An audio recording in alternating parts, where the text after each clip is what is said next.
এয়া বিলত মাছ চাবলৈ গৈছিলোঁ দেই। এয়া শ'ল মাছ, এইটো শ'ল মাছ, এইটো মাগুৰ মাছ আৰু এইকেইটা হৈছে গৰৈ, এইটো কি, এইটো শ'ল, এইকেইটা গৰৈ পোৱালি।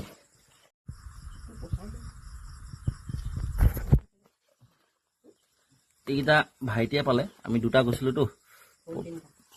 মই এইকেইটা হ'ল তিনিটা, এই তিনিটা হ'ল, আৰু এইটো কুচিয়া, আৰু এইকেইটা কান্দুলি, এজনী কান্দুলি মাছ, তাৰপৰা এজনী কাৱৈ মাছ, এইফালে এইকেইটা গৰৈ মাছ, আৰু এইটো চেঙেলী মাছ। আমি এইকেইটাই পালোঁ। আৰু পুঠি, এইজনী পুঠি, এইজনী খলিহনা। আমি পালোঁ এইকেইটা, মানে ভাইটিয়ে পালে এইকেইটা, আৰু মই পালোঁ প্ৰথমকেইটা।